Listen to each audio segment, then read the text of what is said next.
Hello everyone, Alistair Gold here. Seriously,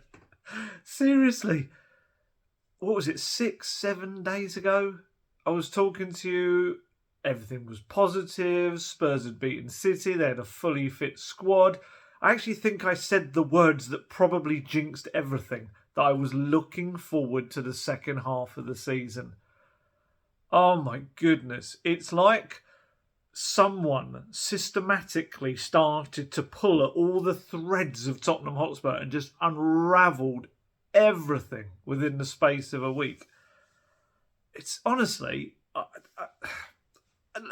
speechless. I am. I've covered this club for more than half a decade now. What are we at? We're at the. God, we're approaching 7 years now. I have had to report on a lot of weird things, a lot of stupid decisions made, a lot of bad luck. I don't think I've ever kind of had to report on such a mad week in terms of just disaster after disaster unfolding, and topped off by an absolutely horrendous performance that there were no real excuses for whatsoever. I mean, let's go back very quickly. So Sunday night, all good. Beating the City. Harry Kane breaking the record. Celebrations on the pitch. Squad, all very happy. Then we found that despite the fact that we saw him jumping on Harry Kane in that aftermath after the interview, Hugo Lloris damaged his knee ligaments and could be out for at least 6 weeks. So that's your captain and your first choice goalkeeper gone. Then we had a really weird press conference where Christian Stellini was asked, first question, as always, Sky always asked the first couple, asked about team news. Everyone else available bar Hugo. Hurrah! Only Christian Stellini was not counting on the Brazilians, who were having a lot of fun that day. They later invaded the press conference room with a very popular social media chap from Brazil. But that's a whole other story. But before that, they were in the dressing room at Hotspur Way, filming a video. I think it was Richarlison of Emerson, not realising that in the background was sitting Yves Bissouma with his crutches and a protective boot on his foot. So everyone else available, maybe not so. And we're getting this a bit, and I really like interviewing Christian Stellini. He's very to the point on most things, and you get quite interesting answers, especially if you tackle the coaching side of stuff. That's where he really can give you a good answer. However, when it comes to team news, I get the impression that Christian Stellini is of that thinking, I don't want anyone to know anything because it gives an advantage to the opposition. Whereas Antonio Conte is just like, medical department can burn in hell. Essentially, he just very much lays it out there, and very much puts the blame on everyone. Whereas with Stellini, I get the impression it's the complete opposite. But the problem is, you could just come out and say, no, we've got an issue or two, but I'm not going to say who it is because I don't want to give an advantage. Whereas I get the impression that Christian Stellini is just saying, yeah, everyone available. And then it's like, move on. It's like, so we've had Pape Matar Sarr has been out with a hip injury in the previous weeks where apparently everyone was available, everyone else was. Richarlison had that injury. Do you remember when he rocked up at the under-21s that we were told that everyone was fit?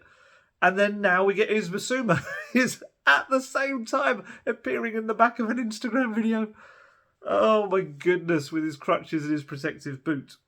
So, Lloris, Yves Bissouma, who had surgery on Friday and a stress fracture in his left ankle. I think he came on against City, didn't he? Late on as well. So that's 2 down. Then, in training, ahead of the Leicester game, you would have seen there was a really good about 7.5 minute video of training, which was quite interesting. It had loads of little bits and pieces. You could see Højbjerg and Sarr, really nice relationship. Højbjerg going up to Sarr, giving him a real kind of a bear hug and walking with him. They're walking arm in arm. A good little, may end up being a partnership we're going to see forming there. And various other little bits and pieces, like Alfie Devine very much being part of the first team training squad before. I don't know if you're aware of this. So the first team train, they normally warm up, do their stuff in a gym, and then they go on to do their training session. And any under-21s that supplement it, and there's quite a few normally, they meet them in the little kind of tunnel area where they put on their boots just before they go out. And it's a really nice bit, which I've seen before, them do this. The likes of the experienced players like Son, often Kane does it, Dyer does it. They go along and they give high fives to all the under-21s. But Alfie Devine very much looks to be part of that first team group. So yeah, that was that. That's all aside. So the point I was saying about that video was that Ryan Sessegnon's in it, and you can see it. They have a little game where, for some reason, the South Americans and Højbjerg do like a celebration photo kind of thing after a game of keep ball. And Sessegnon comes up to the camera and goes, I don't know why they're doing that. They were last place or something like that. After that, Ryan Sessegnon somehow in training session, whether it was the next day, it was certainly pretty close to the game. Another hamstring injury. Honestly, another hamstring injury. And from what I understand, it's going to keep him out for at least 6 weeks. We're going to talk about these injuries in a little bit more depth later on in this. I'm just gutted for Ryan Sessegnon. I know he's absolutely devastated by this. 22 years old. Poor kid. He just seems to be his thing. Hamstring problems. But yeah, we'll talk about all that in a bit. So, Lloris, Bissouma, Sessegnon in the build-up as well, which I wonder whether he would have started. I wonder whether Perisic might have been seen more as the Champions League player for this week. On top of that, you had Antonio Conte. Came back on Wednesday. He flew back to UK. And on Thursday, he was back taking his first Hotspur away training session.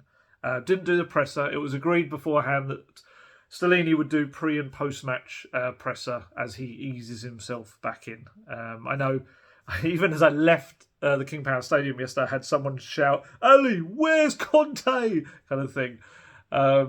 And it's like, yeah, it was all pre-agreed. And again, we'll talk about him. I don't think Antonio Conte was anywhere near himself yesterday. He looks like a guy that is very much still recovering from having surgery on a gallbladder, 53-year-old man, you know. But again, we'll talk about that as well. We'll do a big bit a bit later on about these, kind of what comes next for all of these people involved. So, let's keep this list going.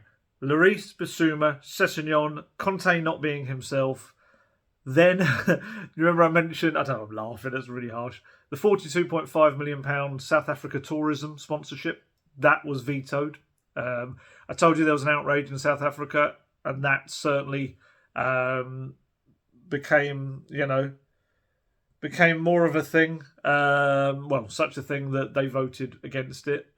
And yeah, so that went. So, Lloris,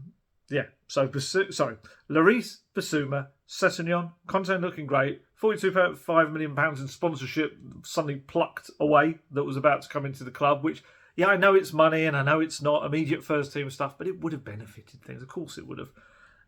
So there's that. I'd say,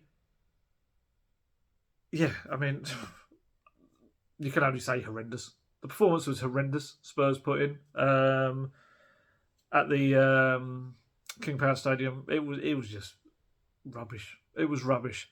And then Rodrigo Bentancur, the one bit of light in the gloom, scored the goal, and then we see him. Honestly, I haven't seen many players in as much pain as he was in. I've played football my day. What a strike partner up front. I remember him breaking his leg in a match, and he was in a lot of pain that day. And even that, for me, was not as bad as what I could see Bentancur going through on that pitch. So, again, we'll talk about Bentancur in a bit and the potentials, and of course you'll have seen before I started doing this, I saw there was stuff coming out from Uruguay about potentially 6 months out, and it being cruciate ligament related. Which, I'll be honest, we all looked at it and assumed that was it. But we'll discuss all of that. Oh God! So yeah, an absolute nightmare. How do you go from a fully fit squad to suddenly losing 4 players, and at least 2 of those key starting star men, really, and have that horrendous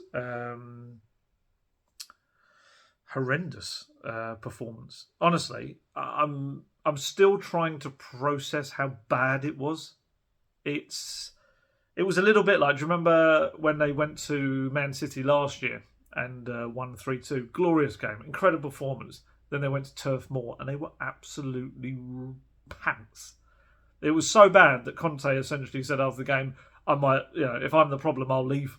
And it was, oh my God, how do we go from that to that? And that's exactly what we saw. Such a good performance against City at home, and then they go to Leicester. And honestly, yes, Leicester haven't quite been as bad as the team they were at the start of the season. I think losing Maddison post-World Cup break interrupted a little bit of their form. Well, it technically lost him before the World Cup break, but you know what I mean. He wasn't there at the restart. Yet, I don't think it's unfair to say that Spurs should have won that match. On paper, they had the quality still, despite any injuries, to really do far better than they did. They were just embarrassing at times. Defending was embarrassing. And I wouldn't say a lot of focus is going to be on the defence, but as I'm going to talk about in a bit, I think the attack really deserves a lot of criticism as well. I thought that front three, which is one of the best in the game, I thought was horrendous. They were absolutely horrendous. God, there's so much to talk about. I'm trying to think where to even start. Actually, the other thing I was going to say is it's one of those good but frustrating scenarios that results elsewhere. I'm currently halfway through the Man U matches on over the literally behind this camera right now. So I am keeping an eye on that while doing this as well, which is why occasionally you'll see me get a bit distracted as I kind of look up. But, they had Man United in the week drew with Leeds, didn't they? In the first of the 2 games against Leeds. Newcastle drew on Saturday as well. Both probably unexpected draws, you'd say as well. Brighton also drew as well. So technically everything around Spurs kind of didn't quite stay the same because they all got another point whereas Spurs lost. But it wasn't as bad.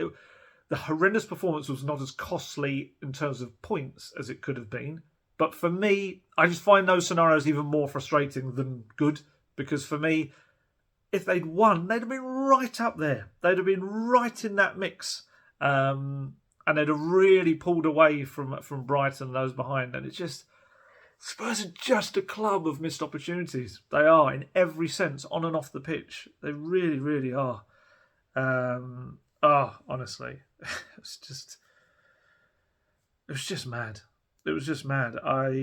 Everything that you wanted and saw in the City game was missing from the Leicester game. There was no hunger, organisation, togetherness. They didn't look like a team that really played together much at all. Every time Leicester went down the pitch, and it was quite Route 1 stuff. Often it was a ball through the middle. Spurs just parted like that. It was just so poor. There were some individual performances that were particularly poor, but as a unit, as a whole, it was just dreadful. It was really, really poor. It's that classic phrase, isn't it? It's a cliche, but it's after the Lord Mayor's show.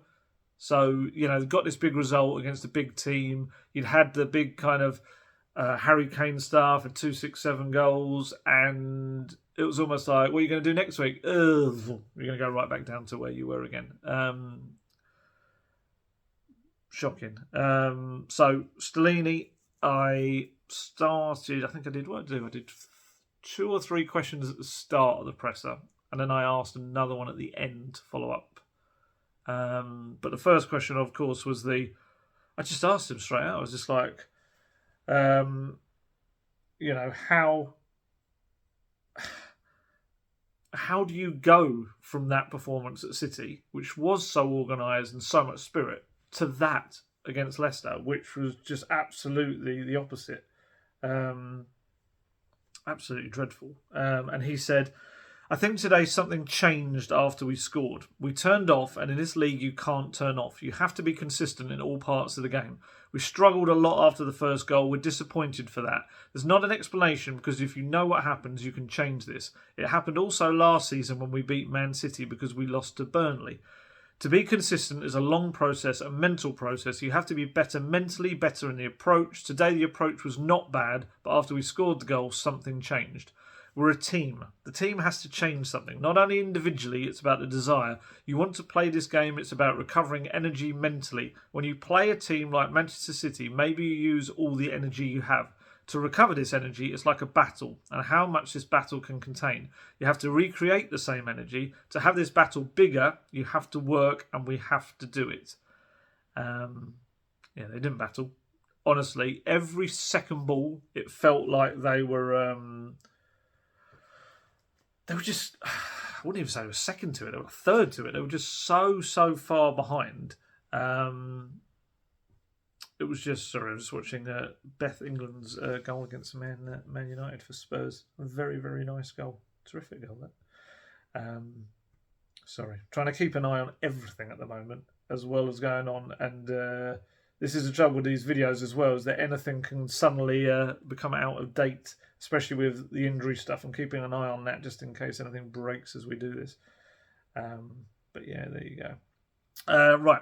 So, sorry, back to this. I think the ladies lost, didn't they? Yes, 2-1, unfortunately, at the stadium. Obviously, I'm not there. Having to, of course, be with the family because I'm heading off to Milan as well, although they've just popped out there for a little bit so I can do this video and they can do whatever they're doing, shopping, I think. But yeah, not a good match. Not a good at all. Real lack of cohesion. And I think it just comes down to this age-old thing with Spurs of, why can you get yourself up for the big games and you can't get yourself up for just the bread and butter matches that you're supposed to be winning? And this is just an age-old issue. This isn't even like a Conte thing or any. It's just every manager. Although I think I saw a stat that said that Conte's now lost more games than Andre Villas-Boas, or has he lost? I think he's lost more and in fewer matches as well. So yeah, I guess you could argue different stages, different parts of development of the squad and all that, but should he be? It's a difficult one. I think there's a lot of factors. I'm certainly not laying everything at Conte's door, especially right now while he's on the way, hopefully back recovering after his operation. But that's not a good stat. It really isn't a good stat. Right, let's talk about that defence and the attack. Just one little point on that, on the fact that when they kind of aren't as invested seemingly in some of these other games against like teams that they're not naturally going to be up for. Where does that complacency come from? At what point do they think they're good enough that they can be complacent going into any game and they don't have to work ridiculously hard and press hard and everything? Every training session, from what I understand, is pressing based. They pile the under-21s in there. They'll often do 11v11s. Everything is worked towards high intensity stuff, working hard, pressing, getting the ball back, and then they just go out on the pitch and it's like, nah, you're right.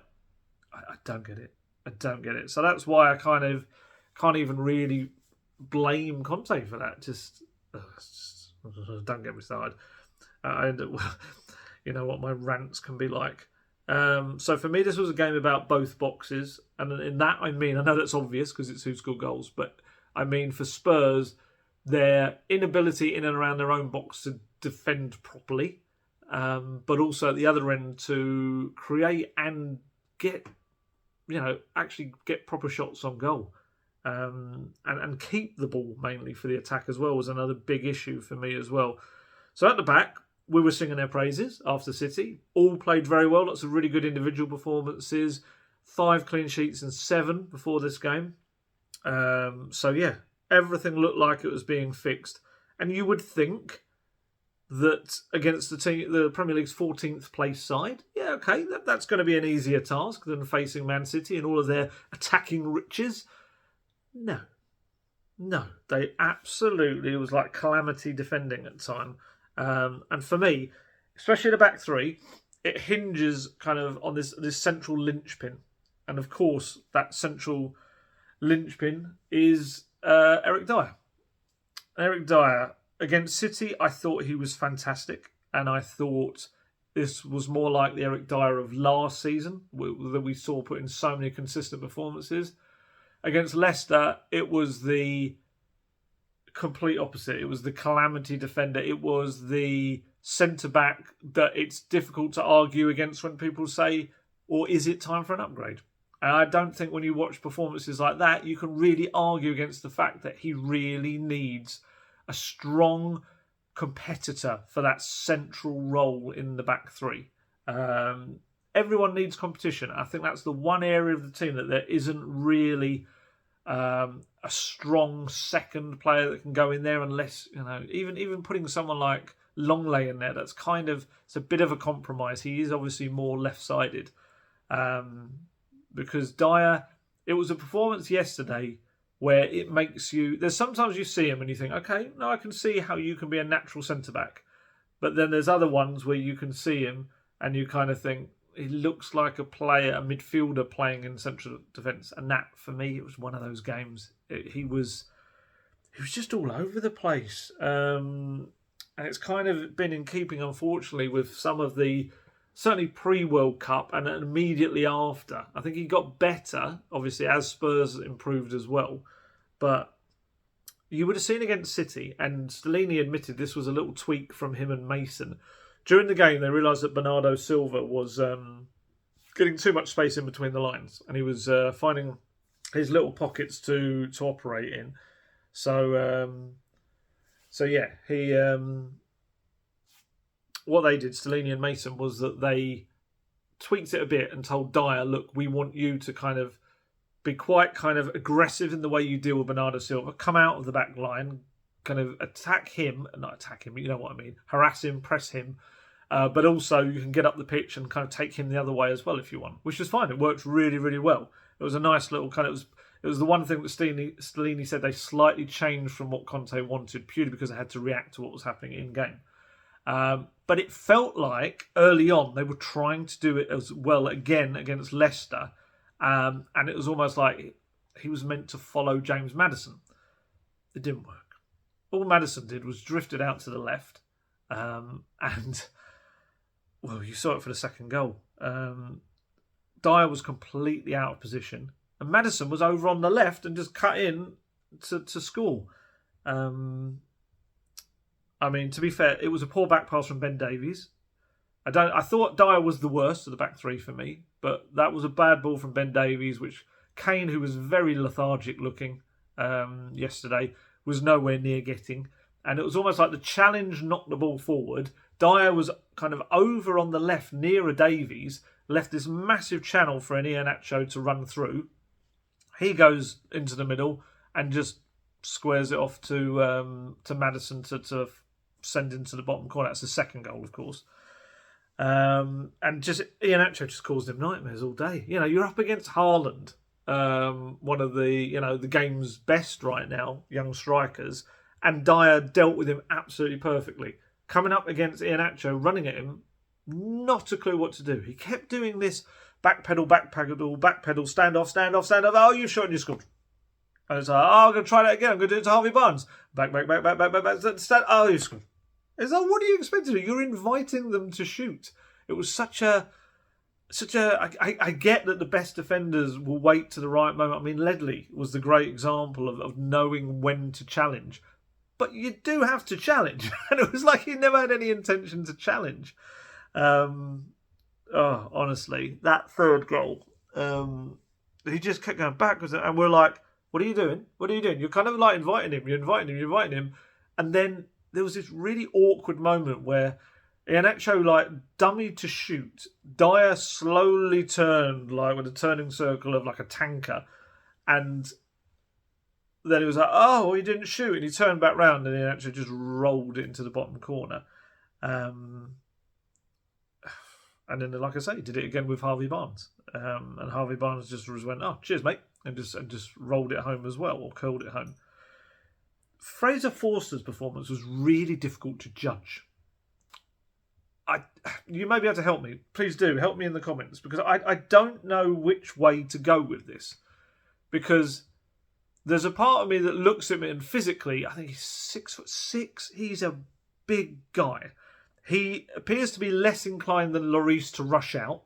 And this is the thing. This is the gift and curse of Hugo Lloris, is that he will come out and he will narrow down a lot of angles and he will stop a lot of things, which maybe then goes unnoticed when he rushes out and makes a mistake. Because people are like, he's rushed out and made another mistake. But you kind of forget actually all the things he prevents by his very front foot way of being a goalkeeper. He's always looking to spring and move, and maybe as a big 6'6" keeper in Forster, there's less of an inclination to do that. So you could maybe say some of those goals he almost seemed rooted to his line a bit, which gave the attackers a better option. But then I also was thinking every shot pretty much was in the corner of the goal. They were very difficult to save. So I'm like, am I being too harsh on him? I don't know. Some people have said, oh, he's rusty. I don't really follow that line, because since the return of footy after the World Cup, he's played 4 matches and Lloris has played 6. So they've almost had an equal share of the games. And obviously only played recently against Preston as well. So, yeah, I'm not entirely sold on that angle as well.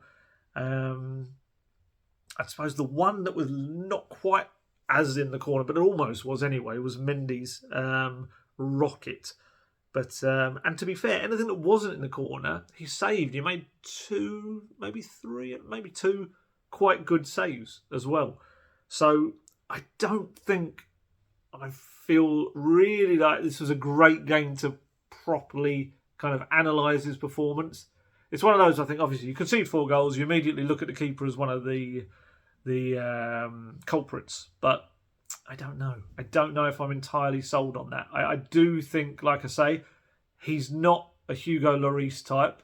He's different, but I don't know. Please do tell me in the comments. You may well have watched it back and seen, because I haven't watched since I got back from the game. I haven't seen anything like Match of the Day, so it may be that he was more at fault than I thought. But yeah, I think. Yeah, we'll see. We'll see what he's like. He's clearly going to be the goalkeeper now for a while. So he's going to get any rhythm, if he did feel rusty at all, that he needs. Obviously, in front of him, there was Japhet Tanganga with Christian Romero suspended. It was a little bit of a surprise. I did think Sanchez was going to get the nod. Something about, I think was it against Brentford?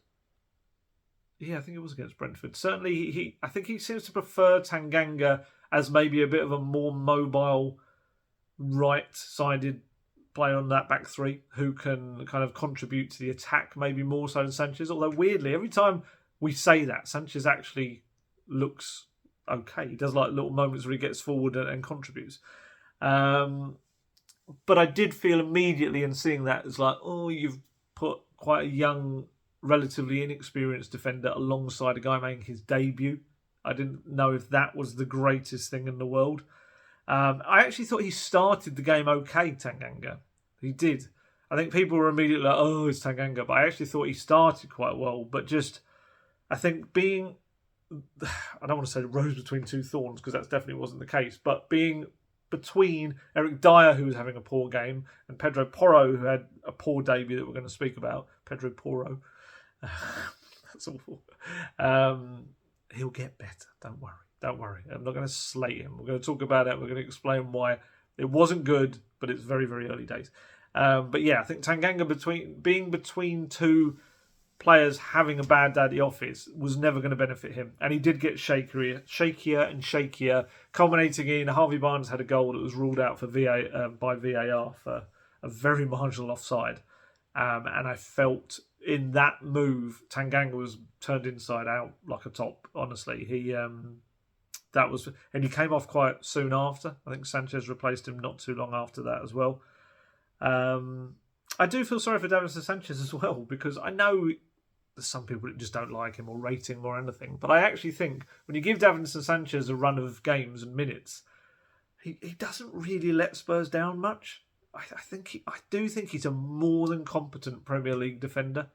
I just think because he makes the odd mistake and looks a bit ungainly sometimes, a little bit clumsy once in a while, I actually think it kind of overshadows a player who I think is probably a better player than people give him credit for. But it's just me. I'll get shot down for that, but I do think that. And also, I wonder whether I'm probably going to talk about this more with Porro as well. But I do wonder whether having a Spanish-speaking player next to Porro would have helped him. Simple little thing. I think his English is okay, from what I understand. It's not brilliant. I think, apparently, from what I'm told, you can see he understands what he's being told. But I don't think communication-wise it's going to be as good as it would be with a Spanish-speaking player. Obviously, Romero will bring that. But, Davinson Sanchez as well. Obviously, it's a slightly different kind of Spanish, of course, being from Colombia. But, you'd hope there'd be enough similarities there. I could be absolutely making that up, but there you go. So that was a defence. Like I say, Ben Davies, it was nowhere near his City performance. There was some sloppy passing. I actually felt he looked probably better when he was going forward as well, which is something we may have to come to a little bit later as well.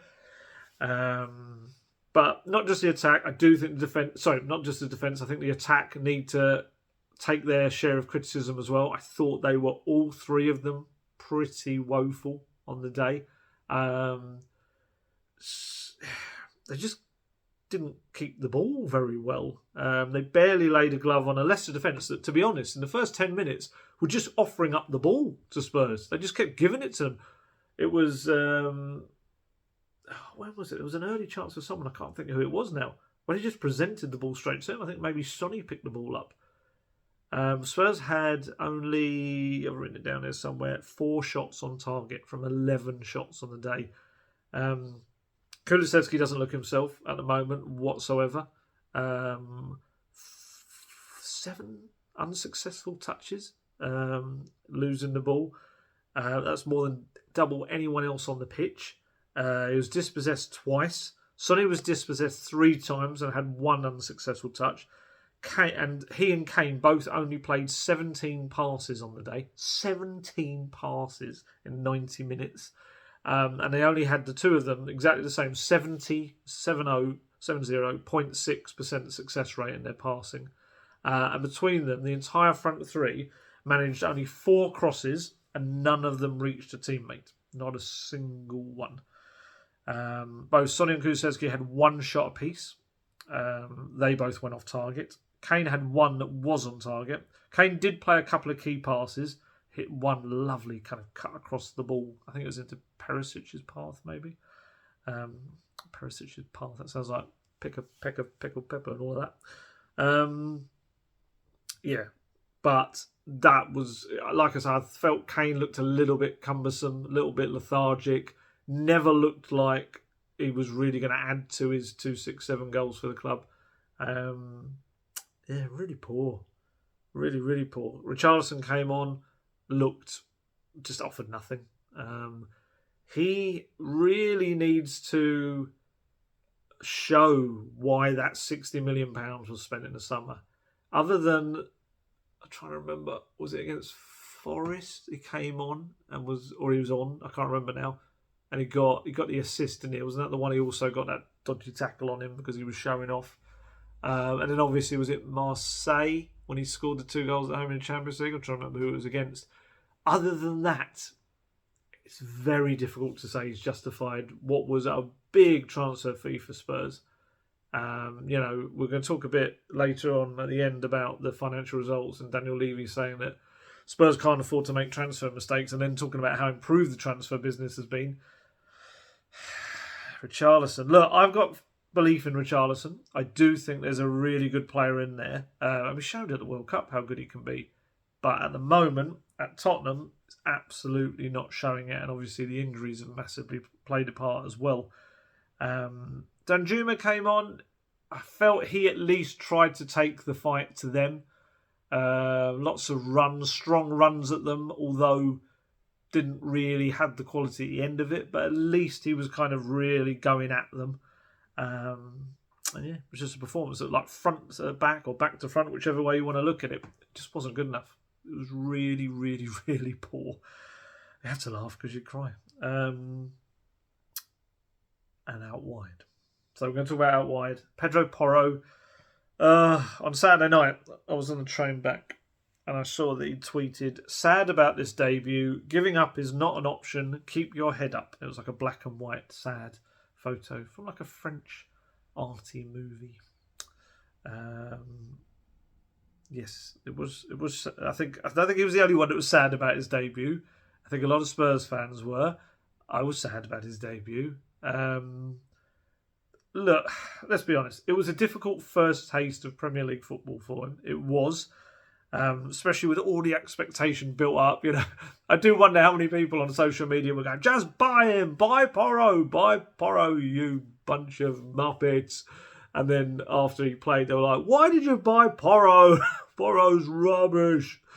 I don't know. It may well not have been. It may have been different people, but. He did not have a good day. He didn't. Just from the outside looking in, from myself, I personally would have thought that a more gradual exposure to Tottenham and a different style of football would have been to play Porro in the Champions League game. He's obviously used to. He's played 2 seasons of Champions League football. The football in that is not going to be the fast and furious pace of the Premier League. That way, you bring him into the team, get him used to it, and then maybe start to use him in Premier League games as well. Whereas this was very much like a cold start, like, get out there, lad. And he was up against Harvey Barnes, who, I don't know if I've spoken about it before, I like Harvey Barnes a lot. I think he's a really good, dynamic winger. And I was looking at his stats. He's now got 8 goals and 8 goals and an assist in 20 matches. So almost either a goal or assist in half of every other game, despite Leicester having a really struggling season. He's a very good player. And one mustn't forget, I think some people say, "Oh, but he was at Man City." Porro, from what I can see, I don't think he even spent hardly any time in England. He was just loaned out in either Spain or Portugal. So he's had no real cultural experience of England for any prolonged time. He's had no match experience really at all. So yeah, it was. And I also think that Emerson, having played so well against Man City, the fans weren't desperately saying Porro had to start. There was no kind of not that Conte really cares what the fans think, I don't think anyway, but there was no overwhelming need to have to hand Porro his debut. It looked like it was with the thought of Emerson playing in the Champions League, whereas for me, I don't know. I would have tweaked that the other way around myself, but who am I? But just unfortunately, Porro just looked really nervy. His first touch was like a really loose touch, and ended up he kind of was like half lunging, having to try and play a pass after, which I think just went to a Leicester player. And I looked at Guesty, I was like, ugh. Sometimes like kind of a lot of stuff from your first touch can lead to us. So if you make a really good start, you immediately got that confidence. Whereas if you make an iffy first touch, immediately your nerves just sit there and then they're a bit frayed. Yeah, he wasn't good. And then within another couple of minutes, Barnes absolutely sold him a dummy. Honestly, he pretty much sent him outside to get a burger from one of the vans outside the King Power. It was that. He was like, he's like, it's behind me, no. It was just classic wing play. And Porro was just on another planet. He just was nowhere near him. What I would say for him as well is there would have been a massive clash of cultures from what he's used to at Sporting.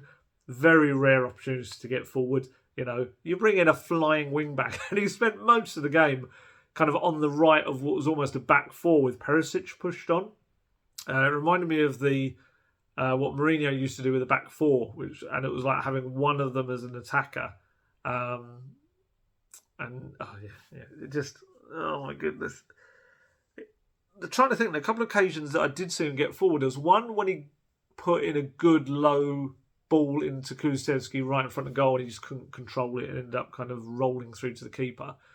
But then there was also a moment late on when he beat his man really well, and you thought, oh, hello, bit of skill here from, you could see that he's got that kind of attacking winger play almost to him. And then he just ran into another person. It was like, oh, okay. It wasn't great, but at least it's there. You can see it's there. He was beaten too easily at the back. You could see he tried to find confidence he tried to dig deep, which I'll give him credit for. There was like one moment when he found himself in the centre. He made a good interception. There was another one where you thought he was making an interception. He slid in, and then the ball kind of bowled up onto his foot and over, and Leicester got in behind. It was just like one of those simple things where he'd done well to slide in and get the interception, but then made a complete mess when he was actually in the position on the floor. But he did another one where he intercepted the ball well, and he was like, okay, what's he going to do here? And he went on a real exciting start to a run, beat two men with really good feet, and then kind of Lucas Moura style ran right into the third person, and the ball broke, and Leicester were back up the other end going for it. And it was a difficult one. It was a really difficult one. I think it's far too early to judge him. Look, I remember the reaction to Kulusevski's debut against Brighton. Everyone was saying, like, oh, he's like Bambi on ice. He's so ungainly. He's like gangly kind of attacker. Oh, he's too slow. And, he's got this penchant for going down the right-hand side but then cutting in on his left. How much did we know that, however predictable that is, he's constantly able to make that work. But not yesterday. So I do think quite a few people kind of wrote Kulusevski off after one performance and then suddenly became like a transformational figure in Spurs season. So absolutely tough night for Porro, but he's 23 years old. He needs loads of time. He needs patience. This is the problem as the transfer fees creep up, so the patience goes down. Obviously, £40 million player. Yes, people say he's on loan, but it's an obligation to buy. So you can just say he's a £40 million player. It's agreed. It has to happen. It's July the 1st. He becomes a player. So it's just a case of push that then. But yeah. He needs to adapt to the pace of the game. It's going to be so much more than he's used to in Portugal. Physically as well. But you can see just the little touches and stuff. And Stellini keeps telling me how technically fantastic he is. He's got to build a relationship with Kulusevski. That was pretty much non-existent yesterday. It really wasn't very good at all. Sorry, I've got a United game. United hit the bar. Running commentary for some reason. Like I say, I do think having Romero alongside him will benefit him as well. Romero's ability to kind of mop up behind him in that aggressive manner he does. And like I say, Spanish speaker. It may just be a little silly thing that actually helps him. By the looks of it, from what I can see from the videos and training, he always seems to be alongside Romero. So perhaps that is a little kind of relationship that will form and could end up being quite important with the right-hand side as well. I asked Stellini about him. That was one of my questions as well. And yeah, to be fair, he didn't kind of sugarcoat it. You could tell he knew it wasn't a great debut. But he kind of pointed out quite rightly, it wasn't just him. So his quotes were, Pedro, we think he was ready to play. For sure he's ready to play in this league because he's a great player with experience. We know also, though, it's not easy. Changing league, the type of football you have to play, maybe he needs time. He can react with all the team. The team has to help a player like Pedro who arrives now and needs time to play in this type of league. It is. I think the general consensus is that the Premier League is the toughest of Europe's major leagues to adapt to. It's so different. Probably the closest is the Bundesliga, I'd say, in terms of style, pace, power, all of that. Because, skillful players, they know they've only got a split second in the Premier League to show it before you go bang, like you're clattered into. You've got to... It's such a weird league. It is. It's got a bit of everything you could possibly need. It's got the skill, but it's also got the pace and the power. And if you can manage to combine all of that, then, you can play in any league in the world. And I think for Porro, he probably only needs to look across at even Perisic, who's... Even he's struggling. Ivan, he's struggling. 34 years old. He's adapted to football in, obviously, he's Croatian, started off there, but he's played in France, Belgium, Germany, Italy, and he's, every place he's been to, pretty much, he's adapted. He's won things in most clubs as well. But yet you can see even with him, he's finding the English adaptation hard. He is. There's no doubting his quality going forward. He's already got written down, is it 9 assists? Yeah, 9 assists to his name in his 30 appearances.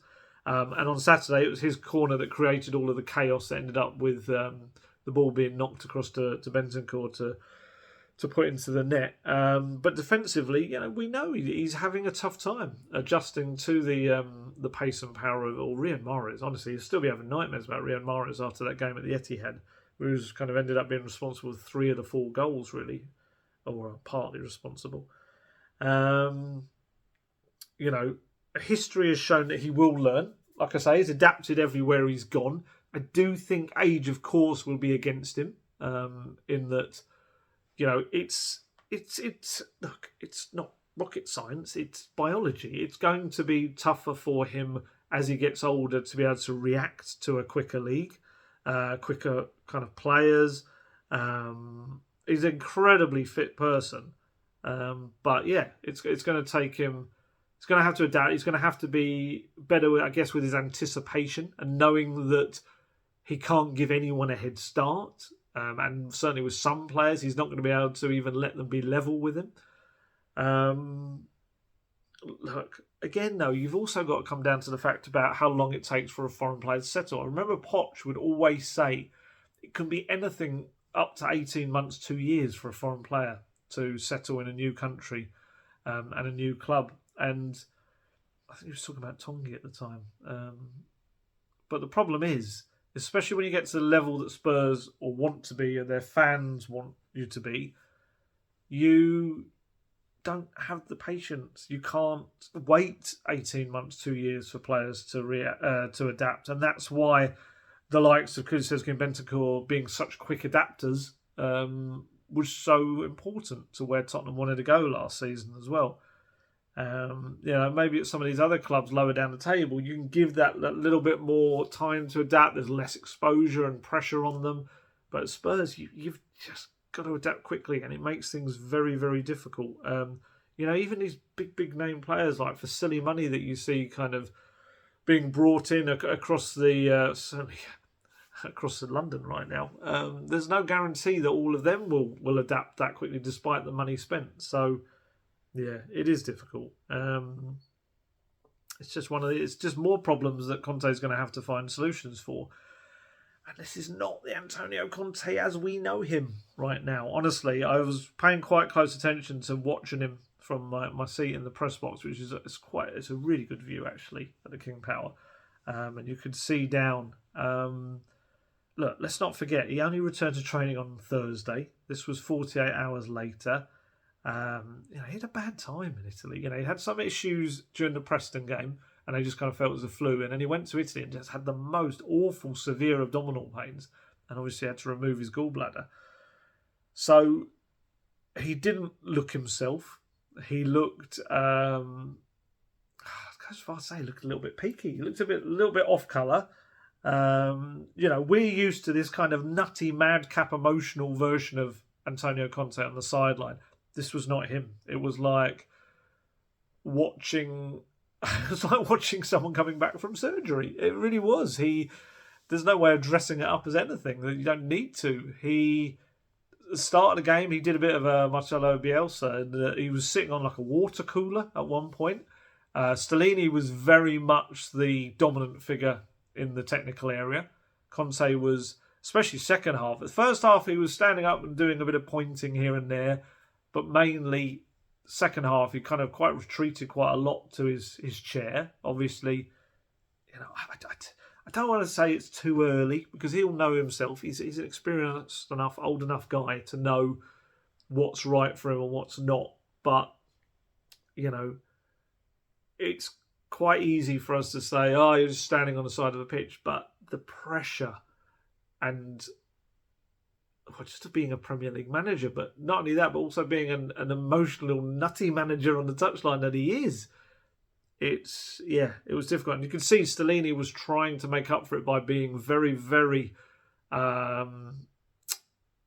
action-packed, I guess, the way he was on the touchline. But it's not quite the same. Stellini was asked whether it was good to have him back. He said it's good for all the club, it's good for the team, it's good for everyone to have Antonio back. He has to take it easy a bit because he cannot use his energy 100%. We have to give something more to cover the gap because without Antonio that way we had more responsibility. We spoke before the game, during the game, but Antonio feels the difference. He takes care of his health, so he knows he has to be careful. He wants to be back because he's his manager, he's our manager, and with his passion he can transfer as well, but he needs to be careful in this moment. So essentially he was saying Conte could feel the difference. He could feel that he wasn't quite where he needs to be in terms of his recovery and fitness to be the full version of Conte he normally is. After the game, didn't say a word to the players. The old silent treatment. To be honest, there's probably, it's probably just not wanting to set himself on a rant as well. I know in the past he has used the silent treatment as a tactic, but I think this time it was probably also with the knowledge that if I absolutely go into one, it's not going to do his recovering body any favours whatsoever. And Stellini confirmed he didn't talk to players. He said, no, better probably to speak tomorrow about this game. We have to recover the energy because we have an important game Tuesday against Milan, an important club in the Champions League. The history of this club is important, so we have to play a great match. Honestly, if Conte was hoping for like a gentle return to football life, Spurs have not given it to him. The growing injury list has pretty much obliterated all hope of things being easy for him on his return. Like I say, Bentancur. It was horrible. It was horrible. I was looking down. I could see Eric Dyer kind of cradling him at one point with his head in his hands. Perisic looked very worried for him. Kulusevski as well. I think Porro came over too. It was not pleasant. He was being given what looked like oxygen, kind of breathing into that for the pain as well. He knew the moment. It was a weird one because initially I thought it was because his right leg collided with Mendy. But actually, that's the one thing I have seen a replay of. And it looks almost like his non-playing leg, as in the left, I think it was the left one, which wasn't involved in the contract, looks like it's twisted and turned in some way. Obviously, the immediate fear will be a cruciate ligament damage. Stellini was talking about, he was kind of happy, like, because he had this weird moment where he was in absolute worst pain ever, but then suddenly got up. And they brought a stretcher across, but then suddenly he got up and he limped around the pitch. But I don't know, I felt Stellini was putting far too much into that because we all saw Van Dijk, was it Jordan Pickford, absolutely slammed into him in the Merseyside derby. I feel like he maybe also did he even try to play on? I can't remember. I just remember seeing him kind of walking off as well. And then later, was it the next day or 2 days later, we found out that he was going to be out for 9 months with anterior cruciate ligament damage. Look, I've seen the reports from Uruguay that came in before I started this. 6 months. It wouldn't surprise me. I know Stellini was optimistic, but I don't think that optimism was shared by others inside the club that I was speaking to in the aftermath of the game. We'll see, but I don't. My gut tells me that I'd imagine the reports from Uruguay are going to end up being roughly correct. But we'll see. There was talk of a scan this morning, and look, with any injury like this, you do need a 24, 48-hour period to kind of let things settle down so you can get the full extent of it. But it sounds so kind of cliched, but I didn't like the look of it. I just didn't. And I know I'm no doctor or medical expert, but like I say, seeing the pain he was in, it looked like a player who'd had something snap or tear or something in there. Look, if it ends up being 6 months, I know it's an absolute write-off for this season, which is a horrendous loss for Spurs.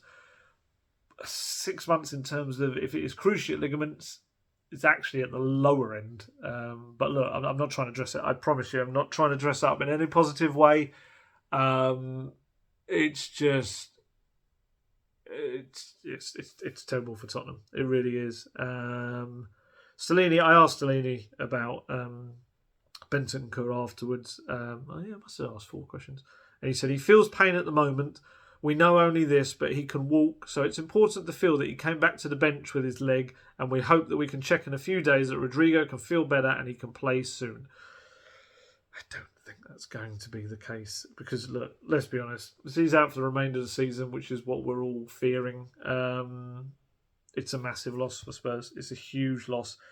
Spurs look better when he plays. They do. When he was, when he was missing after the World Cup, they looked better as soon as he came back into the team. Obviously scored again. He sets the tone with his pressing high up the pitch as well. Look at his stats as well. He's improving this season as well. 5 goals, 2 assists in 18 Premier League matches. Another goal in the Champions League. It's not good for Tottenham. It's just not. It's one of those players. It sounds awful to say, but it's one of those. If you could say which players you really not want to get injured, he would be on that list. It's rubbish for him as well personally, and not even for the team. He's a young guy, kind of in his prime, 25 years old. Man, you've just scored. That's not great for Spurs. It's a good goal, actually. Not good for him personally, of course, as well. When he really feels like he was hitting new heights with his game, to have had a World Cup injury, of course, that took him out of the World Cup, and they exited Uruguay in that game, didn't they, as well? And then to have this potentially season-ending injury, if that's what it ends up being. Yeah, it's rubbish. It's absolutely rubbish. And for Spurs, it's made even worse by the fact that it's come in tandem really with Yves Bissouma's injury, although he was absolutely available to play. He's now undergone surgery on Friday for this stretch fracture in his, left ankle. VAR check. Live commentary. I think he's onside, but I thought some of the VAR decisions yesterday would have come out differently than they actually ended up coming out. But there you go. It'd be quite funny because people watching this way after are going to be like, "No, it is a goal. No, it's not." They're going to know the outcome, whereas I'm seeing it live. Bissouma, yes. I was kind of looking up, doing my amateur. He's onside. Doing my amateur kind of medical Googling. And it seems to be that stress fractures in the foot, including the ankle, can take anywhere between 4 to 8 weeks to heal, and more serious cases can take even longer. Because obviously you've also, on top of that, you've got time to get fit and sharp again as well. So,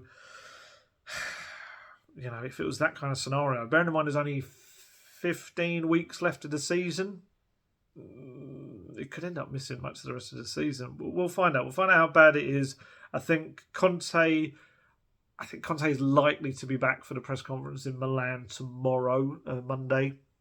I think we'll probably get our Bissouma update then if it doesn't come out earlier. But certainly, they'll be fully aware now with Bissouma exactly how long he's going to be out, and we shall find out. Oh goodness, can you imagine if he and Bentancur are out for the rest of the season? Oh my goodness. But I guess this is when players have to step up, and sometimes I guess you can find these gems or these gems that are there can get their chance, and sometimes you've got to try and find some silver lining, otherwise it's going to be a doom and gloom. I mean, obviously the immediate issue is the fact that we know Pierre-Emile Højbjerg is suspended for the game in Milan. It doesn't rain, but it pours. So you've got a very real possibility that Pape Matar at 20 years old and Oliver Skipp at 22 could be your starting midfield in a last 16 tie in the Champions League. Their only experience, I think, competitively is Portsmouth match, wasn't it? Because Bissouma pulled out in the warm-up with an ankle injury. Make of that what you will.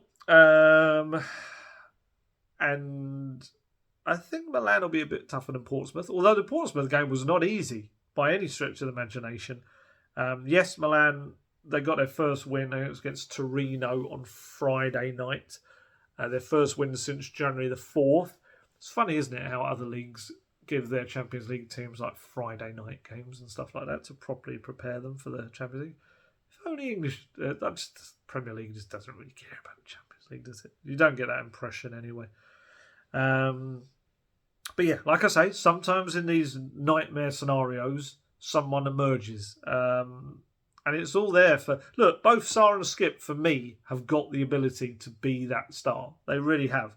I think Skippy, with a run of games under his belt, we saw kind of when he came on against Preston, he just looked a bit more like his old self. And I think him with a run of games under his belt suddenly looks like the player... I know it's a championship. People are going to say it's a championship. But, he was transformative for Norwich in that title-winning season. He was so good. He was a regular kind of 8 out of 10 player every week for them. And that was with a full season of starts under his belt. So, for him, by all means, that could be the 2-0 to Man United. That could be the case. And Sarr. Look, Sarr's got bundles of talent. We've already seen that. And you know that Conte likes Skip and Sarr. But certainly... Yeah, I can't see any reason why Sarr with regular game time. I think certainly alongside Højbjerg for the two of them is something you'd rather see rather than the two youngsters having to be played together. That's a big ask,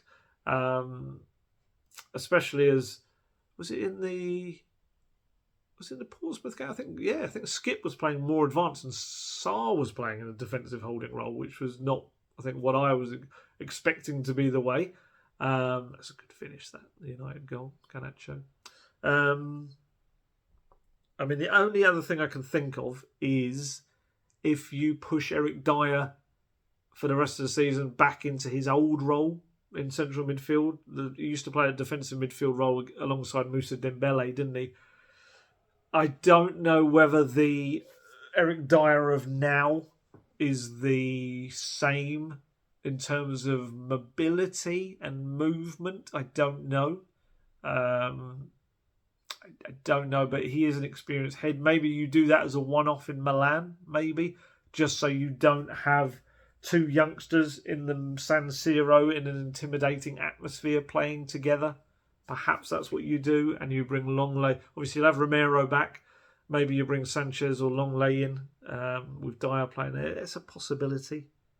It might be a question I'll ask Conte on Monday. Look, I asked Stellini. That was my last question. I just said, would you be happy or comfortable with having two very young players playing in such a huge game together in the centre of the pitch? And he said, we trust a lot in our team, in all the squad. So if we need to play with other players, we'll play and trust them. It's important to understand it's not one player who changes the team. If the team does something more, we can cover the gap with players who haven't in the past played a lot. If everyone takes responsibility, nothing changes. So we'll see. And then there's Ryan Sessegnon. Like I said earlier, I understand he's absolutely devastated by this one because he worked so hard in the summer. Last summer to try and build up his body to prevent these hamstring injuries, and to have one that's going to take him out for at least 6 weeks. It's just soul destroying for him. I saw his Instagram. Something's happened similar to like Jed Spence's account. I don't know whether that's he just can't bear to be on social media and see it. If you don't know what I mean, I think all of his images have gone. I mean, it still says @Spurs official. It's not like he's chucked anything related to Spurs out of his kind of account, but all the photos have gone. His profile picture is just a kind of I don't know. It's like it's just black. I don't know whether that's what it would normally be without a photo there. I don't know. But no. I was trying to total it up. I was looking at all of his hamstring injuries over the last 3.5 years. I think I worked it out. It's 55 matches he's missed with hamstring injuries. I think. Unless I've accidentally bundled another one in there. I think it was 55 games. It's just too many. It is. There's no getting around it. 22 years old. It's just his career's been ravaged by them. It really has. And it all started with that really serious one for England under-21s when he was... it was European under-21 Championships, wasn't it? Before he signed for Spurs. And they still signed him with it, but it just all went from there. And it's just... He's had these little moments where he's got better. And, Conte trusts him. He does. But my massive fear for him is the timing of it all. I mean, he did get one early in the season. You saw him. He had to kind of play on with it against Forest. But he was kind of helped by the fixture calendar in that was just before the World Cup broke. So, yeah, I think he missed the Leeds game. And then from then on, it was... I'm trying to think. Did he maybe miss one after the restart? I don't even know if he did then. But...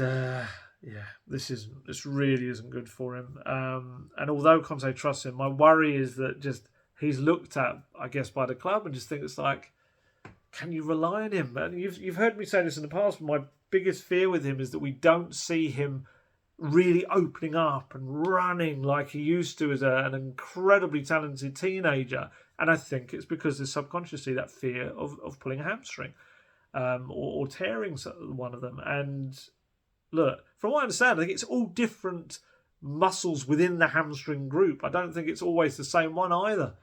I just feel so sorry for him. But I wonder now whether you've got Destiny Udogie coming along, you've got Perisic there as the experienced head.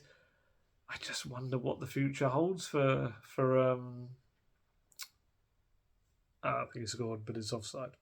Would have been a Rashford for the third. Sorry, I don't want a commentator got a game. You know exactly what the scoreline was because you won't be watching this for an age because it'll take an age to upload. But yeah, you've got Destiny Udogie who scored again. Udinese drew 2-2 with Sassuolo. It's difficult to see Sessegnon playing next season, especially with the... they're checking it with VR. Especially with the talent that's coming in Udogie as well. So, not good. Right, but for the meantime, away from all of that and Sessegnon, poor Ryan, as if you didn't get enough flack as it is, you've only got a 34-year-old Croatian as your left wing back. He's not going to be able to play. There's quite a few, I think, until the international break. There's most weeks have got a midweek matches where he's not going to be able to play 3 games every single week. Your alternatives are you turn to Ben Davies, I guess. Not as an attacking, but certainly can deliver a cross. I think you have to think of that. Or I guess you could switch Emerson Royale maybe to the left. It's just another thing that makes the Matt Doherty decision all the more stupid. It really does. That was such a mess of a move.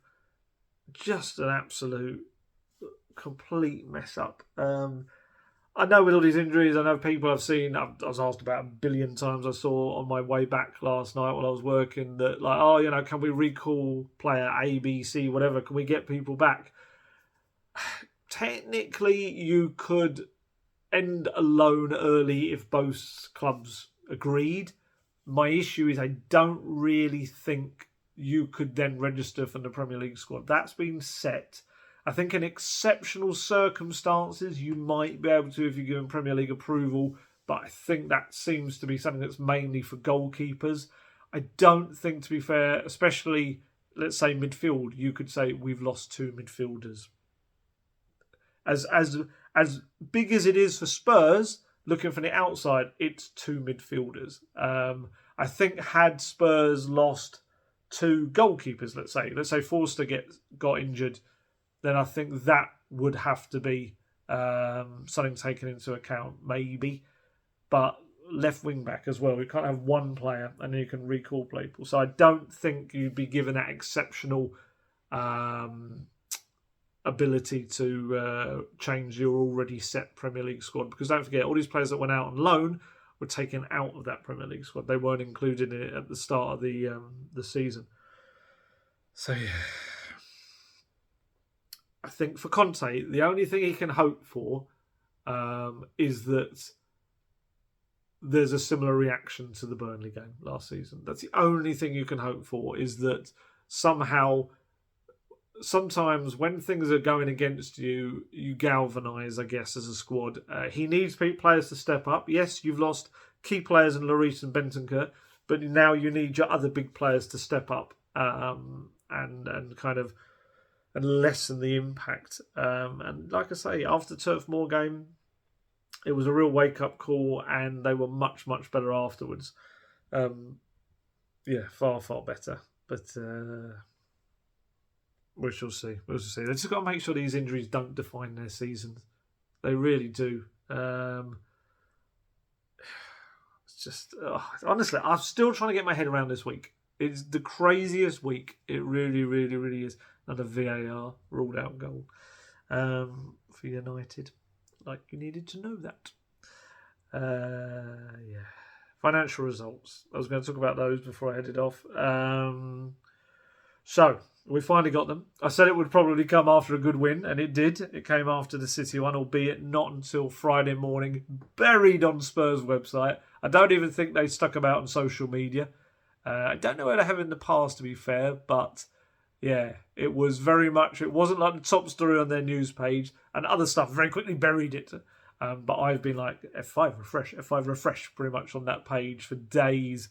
I've been looking at Company's House thing for like the last 2 or 3 months, expecting them at some point. So I saw them quite quickly after they went up.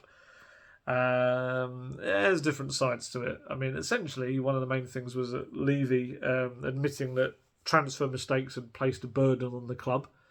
I'm not entirely sure he was owning that. Bearing in mind, if you have constantly sacking and changing managers, you're having to buy different players for different managers. So what may not have been a mistake for one manager becomes one for another.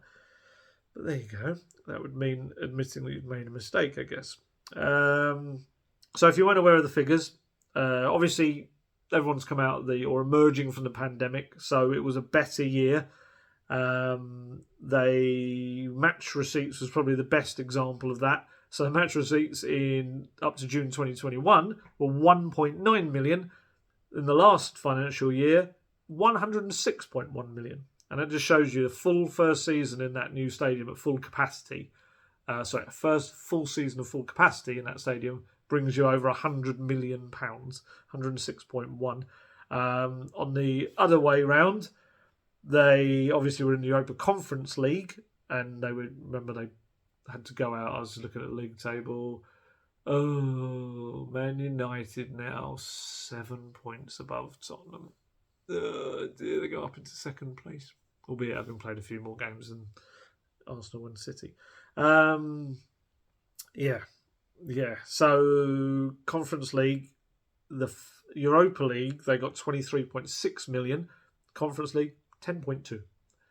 And obviously next year's will be even higher because they've got the Champions League, which I think is something around, isn't it, 2.5, 2.7 million or something like that for a win in the group stage, and 800,000 for a draw. It very quickly can mount up. So next year's is going to be absolutely flying, you'd think. TV and media down to 144.2 million from 184.4. That's due to various games from the 2020 being played out and accounted for in 2021. So that's why that was a bit higher or something, apparently. Commercial revenues went up. Sponsorship and merchandising, 20.7% up to £31.5 million.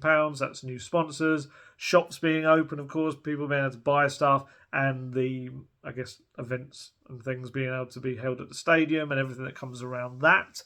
So their operating expenses also went up by 18.7% to 403.4 million. That's from 339.8 the previous year.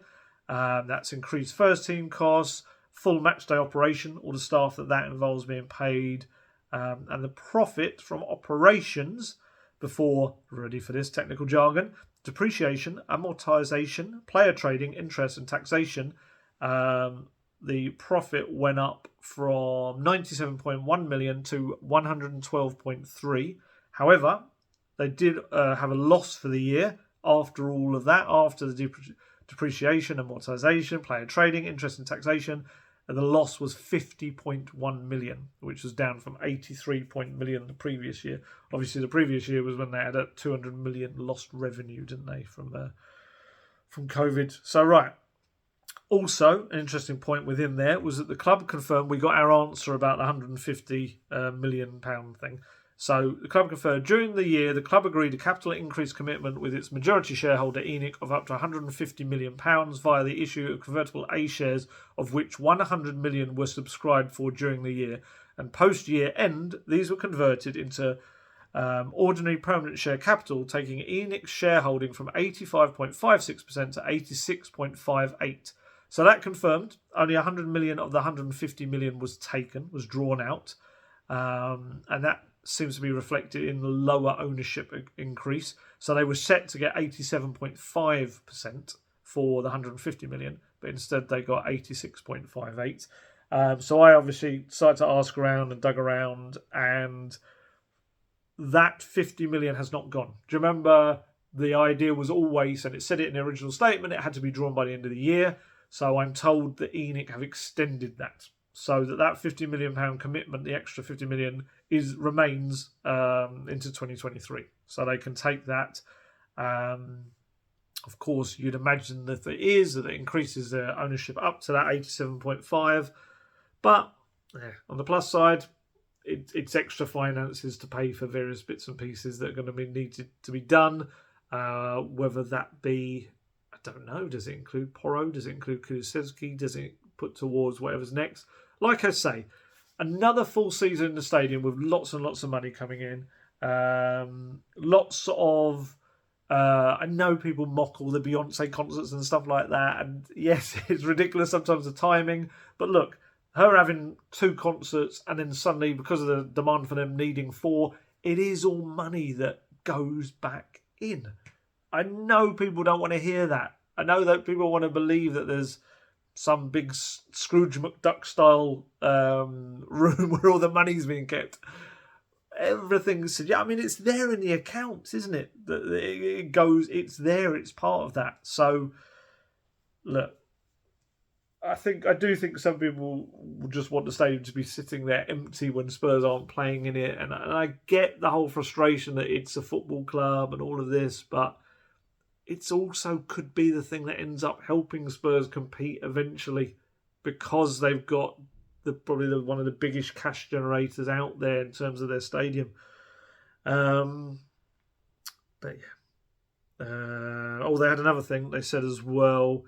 They announced 90% of our financial borrowings of 852.6 million are at fixed rates with an average rate of 2.81%. The average maturity of all our borrowings is 20.4 years, some of which stretch until 2051, ensuring limited impact on the club's ability to invest in the playing squad. As with prior years, no dividends have been paid to shareholders. I actually wrongly read that the first time I looked at it. I remember thinking, oh no, it's limiting the impact on their ability to invest. No, the fans will go mad. But it wasn't. It's actually saying there is limited impact. So it's they've managed their debt, as it were. So, key quotes from the statement. I'm going to try and rattle through this because we're very aware that we're already speaking for an hour and 18 minutes. The transfer stuff. So, this was in Daniel Levy's statement. Since opening the stadium in April 2019, we've invested over £500 million in our first team squad, putting us in the top 5 of spending in the Premier League, with a further £47 million commitment in the January window as we continue to support the team in the world's most competitive league. Our spend levels show we've invested in the team. However, we walk a fine line between long-term investment and short-termism. This is why our recruitment must be first-class, as mistakes at this level have a financial and sporting impact for future seasons. We have felt and continue to feel the financial impact of supporting player purchases which have not worked out as planned. We've taken steps to improve this area of operations, and we believe the recent transfer windows reflect this. Our aim has always been to combine the financial stability of the club with remaining competitive on the pitch. We have to do what is right for us and sustainable in the long term. Sorry this is long, but it's lots of bits that we can talk about in this. The landscape of the Premier League has changed significantly in the last decade. It is understandable. It's understandable that some fans call for more spending, much of which is unsustainable for many clubs. we're competing in a league in which we have seen increased sovereign wealth ownership and consortia finance, and in a league where the spending power is now vested in the hands of a few who dominate and have the ability to distort the market. We welcome the changes to the government to the game, which will compel greater financial sustainability and financial fair play. Major changes have been introduced in Europe around financial fair play regulations, including the newly launched UEFA Financial Sustainability Rules, the full impact of which will be felt from season 2025 to 26. They are based on 3 pillars: solvency, stability and cost control, and clubs will have 3 seasons to adjust to them. Many expect that these new rules will be a game changer for the sport. Even tighter regulations may follow. Right, so the things I take from that big old long bit, sorry to read all that out, but I did think it was quite important, a lot of it. First off, the transfer mistakes thing. I don't think really accepting any responsibility for them, despite the fact that, yes, they were because you had so many different managers. And yes, you could also argue, had Spurs maybe gone for a top target rather than a second or third target, maybe those players would have been a better standard and made more of an impact. It's a bit of a vicious circle there. If you're going to continuously change your managers and have such a crazy varying style with each one, players are not going to work out for the next manager. You know, you go to certain clubs, let's say a Brighton, which used to be Swansea, wasn't it? Where they have a very set style of playing and then they bring in a manager who will continue that style of playing. Spurs don't do that. Spurs just like, yo-yo club. They just don't know what they're doing from one manager to the next.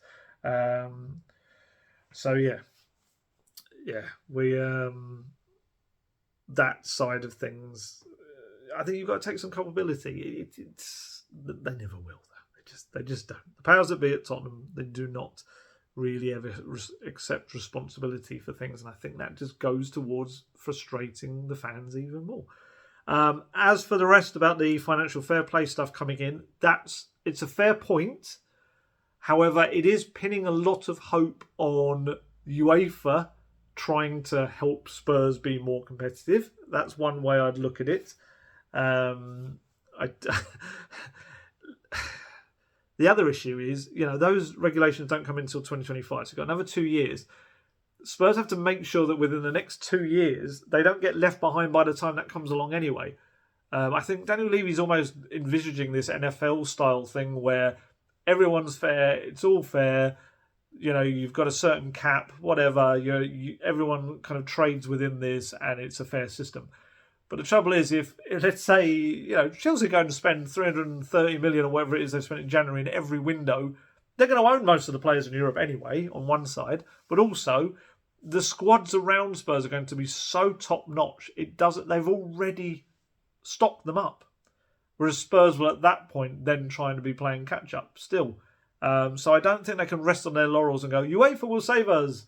UEFA haven't saved many people in terms of, their previous experience of trying to tighten financial fair play has not gone particularly well.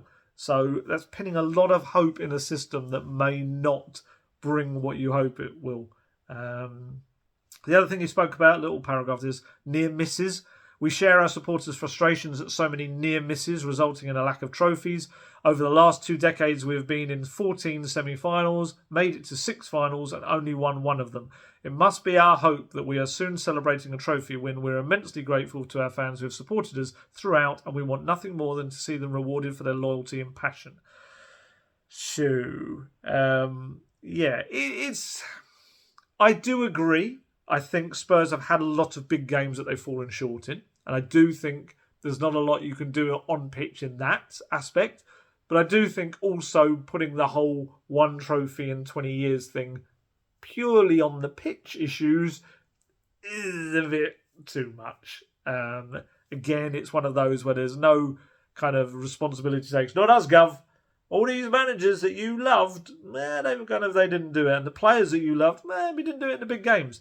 There's an element of truth to that. But of course, you provide an even better squad for those managers, then there's more chance of those big games going in Tottenham's way.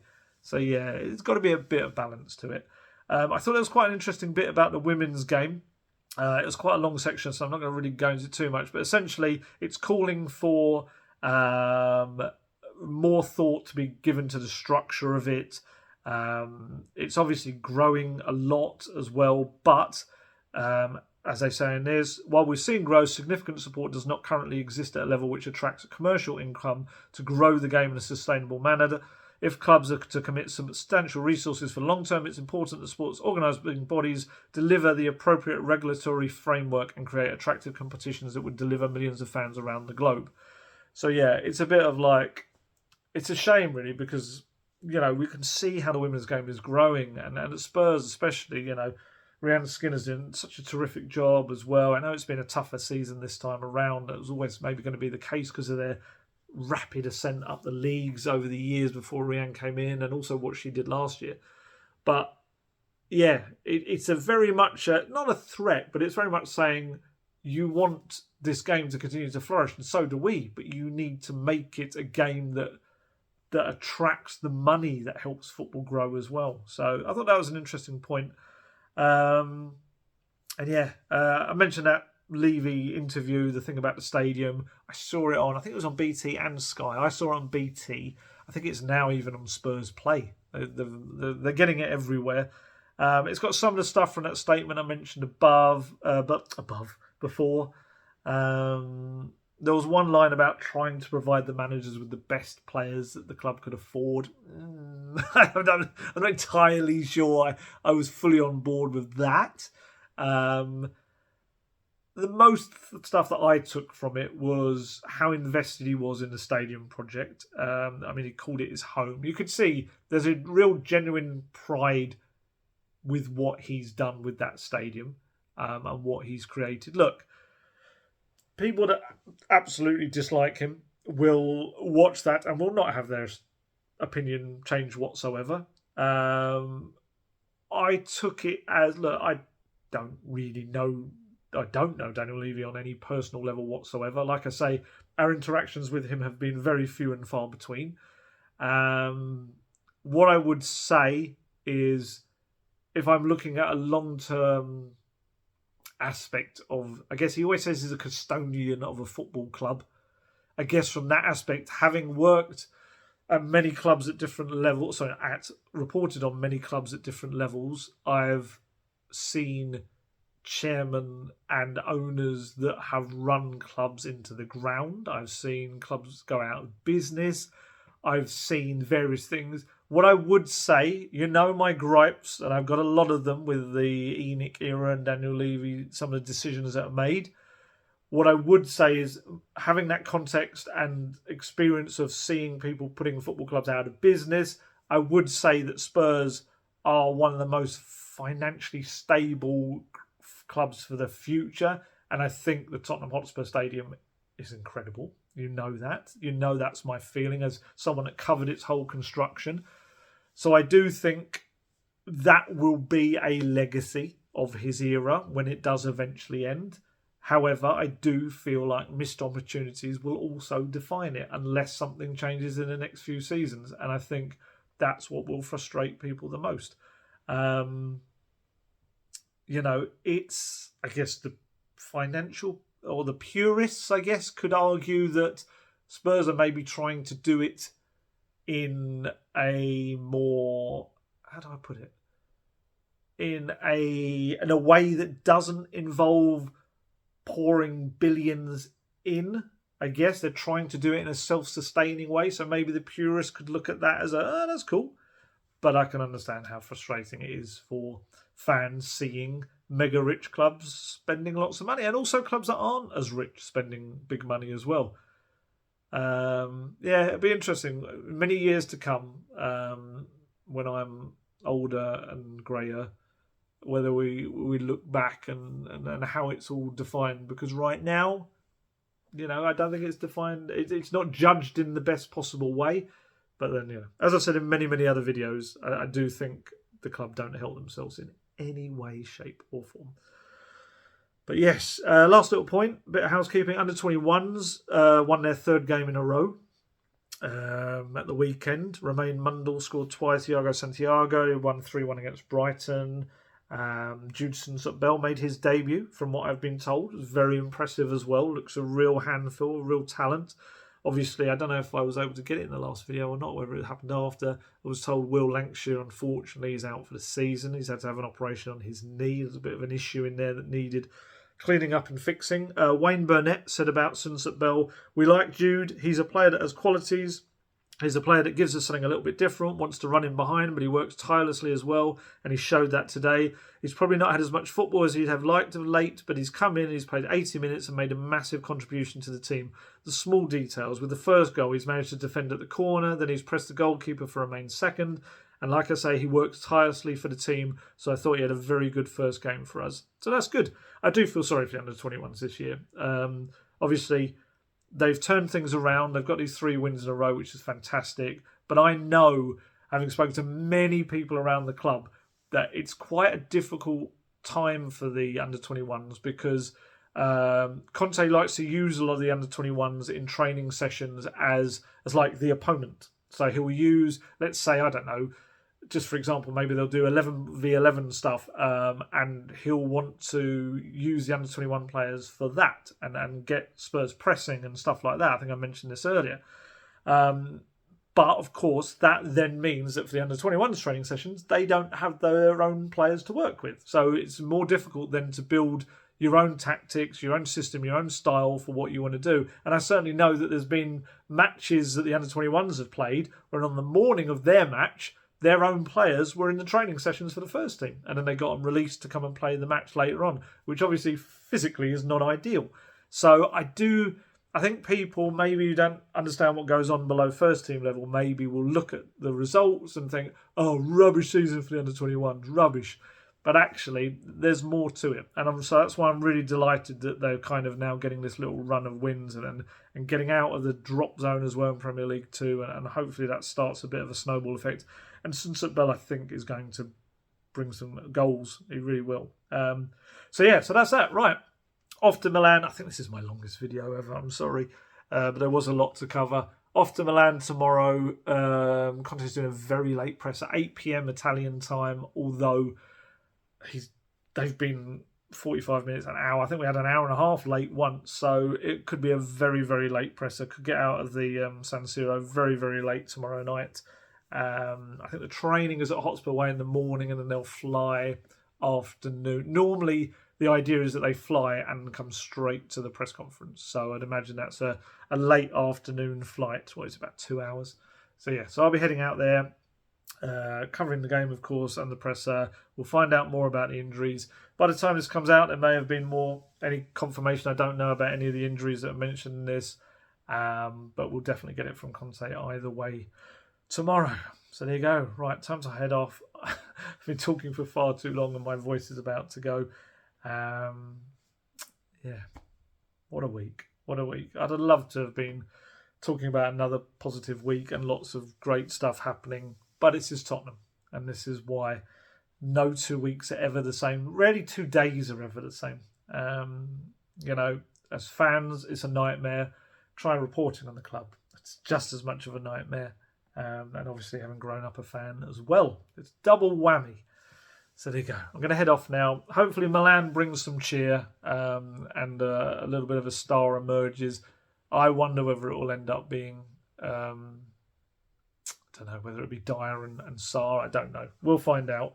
We shall find out. But hopefully Spurs manage to make the best of a bad situation and start to forge a way through. Right, I'm going to head off. As always, stay healthy, stay safe, look after yourselves, and I shall catch you later. Goodbye.